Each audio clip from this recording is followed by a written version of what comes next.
Certificate, उनका भी जाति प्रमाण पत्र लगा हुआ था, लेकिन उनका हो गया, लेकिन मेरा नहीं हुआ। क्यों? क्योंकि भाजपा को और उनके उम्मीदवार को मुझसे डर है, मेरे पार्टी से डर है और राष्ट्रीय जनता दल की सरकार आने से डर है, इसलिए वो अन्याय कर रहा है। अभी सोच लीजिए कि जब व्यक्ति को चुनाव लड़ने नहीं दिया जा रहा है, लोकतंत्र में उसको ये अधिकार नहीं है, तो आप सोचिए कि जब उनकी सरकार आएगी पूरी तरीके से, तो वो क्या करने वाले, बिहार का नाश करने वाले हैं वो। तो अब आरोप लगाया गया था कि मेरा जाति प्रमाण पत्र, मैं यूपी की हूँ, मेरा जाति प्रमाण पत्र यूपी का नहीं होकर के मैं यहाँ की मूल निवासी नहीं हूँ, जबकि मैं 20 सालों से मैं यहाँ पे रह रही हूँ। और आप भी आ जाइए।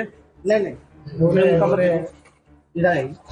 कार्यालय से यहाँ तक कि दिल्ली से प्रेशर लगातार सीओ पे, आरओ पे बनाया जा रहा था और सीओ मजबूर हो गए, आरओ ने मजबूर होकर ये डिसीजन दिया है। उन्होंने कहा कि हम मजबूर हैं और डीएम का भी लगातार प्रेशर आ रहा है और इन्होंने अंदर बंद कमरे में आरओ ने कहा कि मैं मजबूर हूँ, मैं कुछ नहीं कर सकता। फिर आरओ किस लिए है, किस लिए फिर आप बनाए हैं चुनाव आयोग को? आप सर्टिफिकेट दीजिए ना, अपने कैंडिडेट को सर्टिफिकेट दीजिए। चुनाव का क्यों, लोकतंत्र का क्यों आप मजाक उड़ा रहे हैं? फिर ऐसे किसका प्रेशर था इनके ऊपर?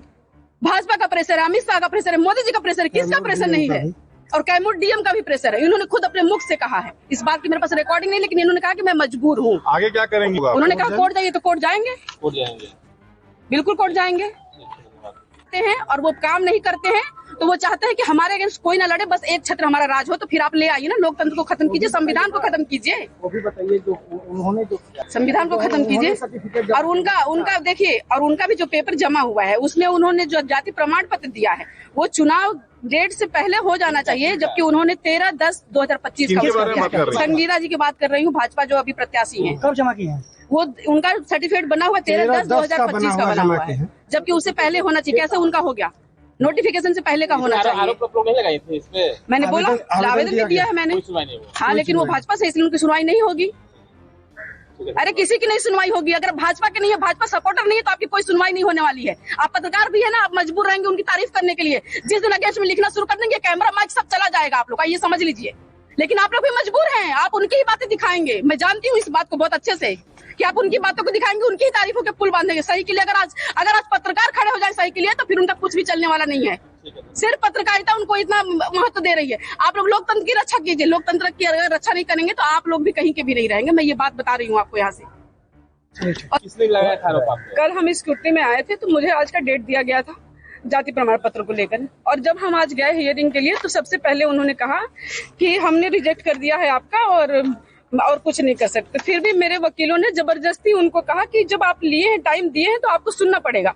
हमने जितने भी कोर्ट में जितने भी चीजें हमने सब कुछ बताई उन्हें, लेकिन फिर भी वो बोले कि हमने रिजेक्ट कर दिया है। और सीओ ने, जिस सीओ ने बनाया था उसको प्रमाणित किया था, उसी सीओ ने उसको रिजेक्ट करके इनको दिया था। और ये हमारी एक भी बात नहीं सुने और सीधे बोले कि हमने खारिज कर दिया है, आप जाके सीधे कोर्ट में मिलिए। ये जाति प्रमाण पत्र पर इनको एसडीओ साहब को पावर ही नहीं है उनको कि उसकी वैधता और उसके डुप्लीकेसी और जेन्युइननेस प्रमाण पत्र जांचने का। ये पावर तो स्क्रीनिंग कमेटी को है। कायदे से स्क्रीनिंग कमेटी को इनको भेजना चाहिए था और बाकी इलेक्शन का फॉर्म स्वीकार करना चाहिए था।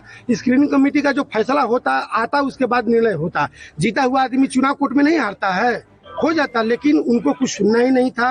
वो बायस हैं और कोई भी बात, कोई भी आर्गुमेंट हम लोगों का नहीं सुन रहे हैं। पहले से वो अपना लिख के रखे हुए थे और एक लाइन में कह दिए कि हमने खारिज किया, अब आप कोर्ट जा सकते हैं। और एक बात और, कि तेजस्वी की सरकार आएगी और यहाँ की जो निकम्मी और घूसखोर महाभ्रष्ट विधायक है, वो गर्व से कहती है कि मैं मोहनिया की पहली विधायक हूँ। और पहली विधायक तो बनी, लेकिन पहली ऐसी भ्रष्ट विधायक बनी जिसने हर विभाग से हर, यहाँ तक कि साथ में चलने वाले लोगों से 10,000 की नौकरी लगवाती है, तो 8,000 रुपए उसको सैलरी मिलती है, 2,000 कमीशन लग जाता है। ऐसे विधायक लोग, ऐसे कैंडिडेटों का यही करके करेंगे। वो गीता पासी जी का सेम केस है, उनका क्यों नहीं खारिज किया गया? क्यों नहीं खारिज किया गया? मैं जानना चाहती हूँ इस बात को भी। आप लोग भी इस सवाल को पूछिए कि गीता पासी का किस बेसिस पे उनको कंफर्म किया